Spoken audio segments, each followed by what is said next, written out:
ದೆಹಲಿಯಲ್ಲಿ ಜನವರಿ 26ರಂದು ನಡೆದಂತಹ 76ನೇ ಗಣರಾಜ್ಯೋತ್ಸವದ ಅಂಗವಾಗಿ ಪಥಸಂಚಲನದಲ್ಲಿ ಭಾಗವಹಿಸಿದ್ದ ವಿವಿಧ ರಾಜ್ಯಗಳ ಸ್ತಬ್ಧಚಿತ್ರಗಳನ್ನು ಜನಾಭಿಪ್ರಾಯ ಆಧರಿಸಿ ಪ್ರಶಸ್ತಿಗೆ ಪರಿಗಣಿಸುವುದಕ್ಕೆ ಕೇಂದ್ರ ಸರ್ಕಾರದ ರಕ್ಷಣಾ ಸಚಿವಾಲಯ ಆನ್ಲೈನ್ನಲ್ಲಿ ವೋಟ್ ಮಾಡೋದಕ್ಕೆ ಅವಕಾಶ ಕಲ್ಪಿಸಿಕೊಟ್ಟಿದೆ. ಈ ಬಾರಿ ಕರ್ನಾಟಕ ಲಕ್ಕುಂಡಿ ಶಿಲ್ಪಕಲೆಯ ತೊಟ್ಟಿಲು ಸ್ತಬ್ಧಚಿತ್ರದೊಂದಿಗೆ ಭಾಗವಹಿಸಿತ್ತು. ಅಪಾರ ಜನರ ಮೆಚ್ಚುಗೆಗೆ ಪಾತ್ರವಾಗಿರುವಂತಹ ನಮ್ಮ ರಾಜ್ಯದ ಸ್ತಬ್ಧಚಿತ್ರವನ್ನು ಆನ್ಲೈನ್ನಲ್ಲಿ ವೋಟ್ ಮಾಡಿ ಬೆಂಬಲಿಸುವಂತೆ ವಾರ್ತಾ ಮತ್ತು ಸಾರ್ವಜನಿಕ ಸಂಪರ್ಕ ಇಲಾಖೆಯ ಆಯುಕ್ತ ಹೇಮಂತ್ ಎಂ ನಿಂಬಾಳ್ಕರ್ ಅವರು ಮನವಿ ಮಾಡಿಕೊಂಡಿದ್ದಾರೆ. ಕೇಂದ್ರ ಸರ್ಕಾರ ಅತ್ಯುತ್ತಮ ಸ್ತಬ್ಧಚಿತ್ರದ ಆಯ್ಕೆಗಾಗಿ ಸಾರ್ವಜನಿಕರು ಆನ್ಲೈನ್, ಇಮೇಲ್ ಮತ್ತು SMS ಮೂಲಕ ವೋಟ್ ಮಾಡೋದಕ್ಕೆ ಅವಕಾಶ ಕಲ್ಪಿಸಿದೆ. ಜನವರಿ 28ರ ಮಧ್ಯರಾತ್ರಿ 12 ಗಂಟೆವರೆಗೆ ವೋಟ್ ಮಾಡೋದಕ್ಕೆ ಅಂತ ಅವಕಾಶ ಇರುತ್ತೆ.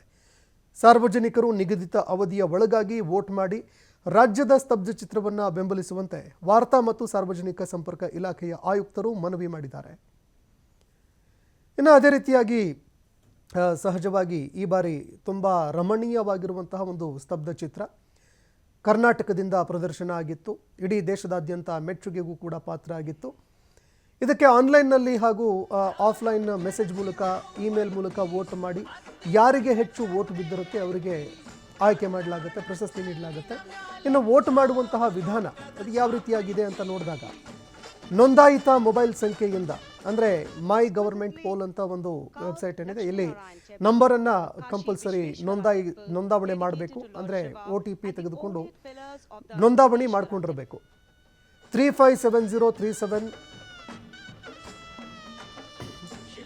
ಟೈಪ್ ಮಾಡಿ, ಅದೇ ರೀತಿಯಾಗಿ 7738299899 ಮೊಬೈಲ್ ಸಂಖ್ಯೆಗೆ SMS ಮೂಲಕ ನೀವು ವೋಟ್ ಮಾಡಬಹುದು.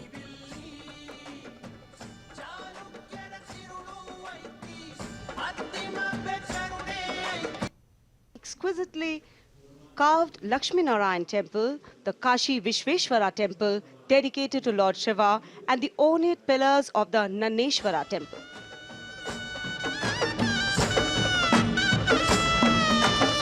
ಶಿಲ್ಪಕಲೆಯ ತೊಟ್ಟಿಲು ನಮ್ಮ